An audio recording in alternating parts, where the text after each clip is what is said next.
All right, so we're going to take this new bridge and we're going to fit it to the radius of the top of this violin. So as you can see that I have marked up the bottom with a little pencil.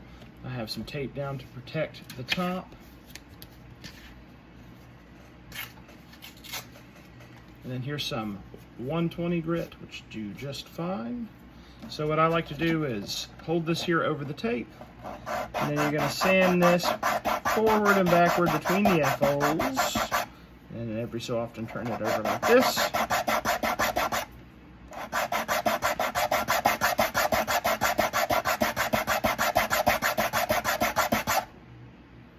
And then turn it around again.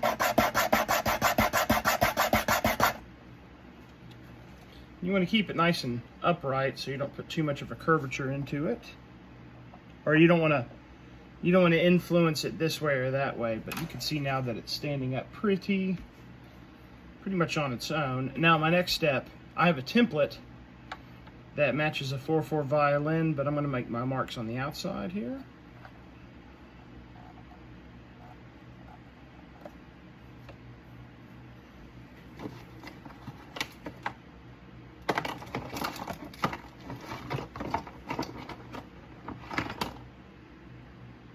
Now, if I can just find my 4/4 violin template, wherever it went.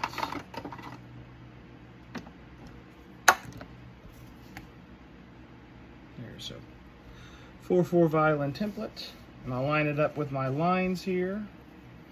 The G obviously going on the bass side. And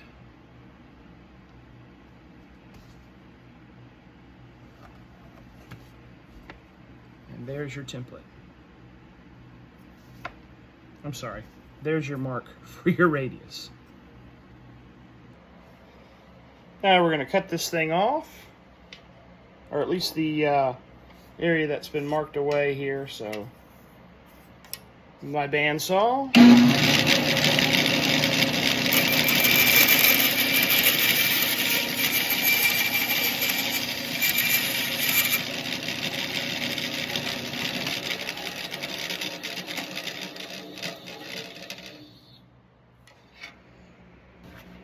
All right, so we have some more 120, and I've cut it out and I've smoothed it out at least over the top. You can see the grooves from the sander there, so we're going to smooth that out with some 120 here.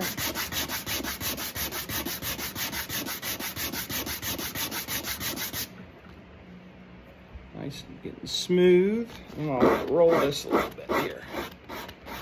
Got a soft edge on one side and the other.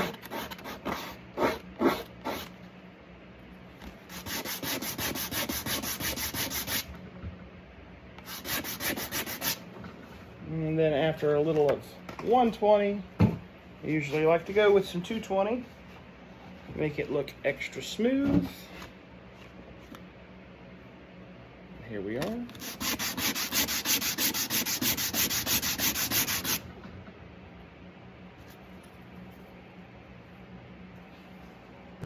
All right, so here's our template. And I have them marked out here on top.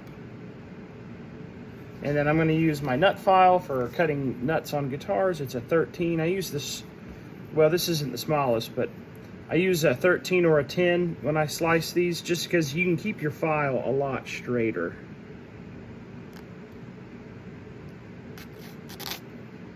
Just one little quick cut, and you can come back and widen it later. But this will make sure your string spacing is good when the violin is put back together.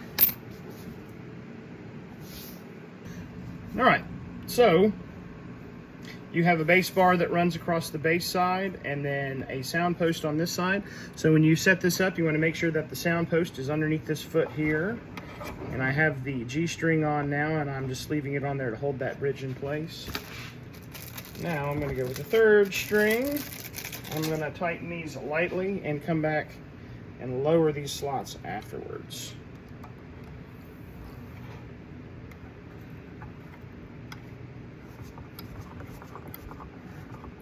D string going on, not too tight. We don't want to mark up the top of that bridge that looks so nice after that 220 grit.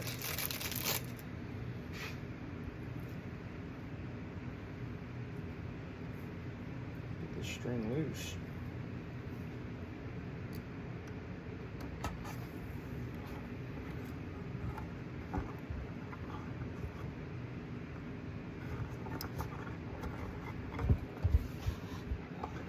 A string going on.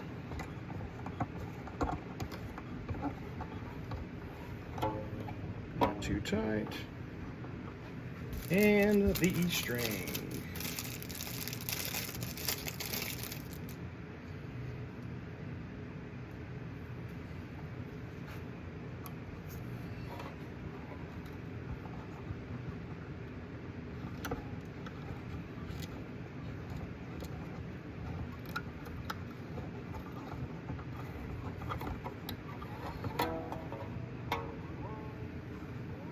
And there you are.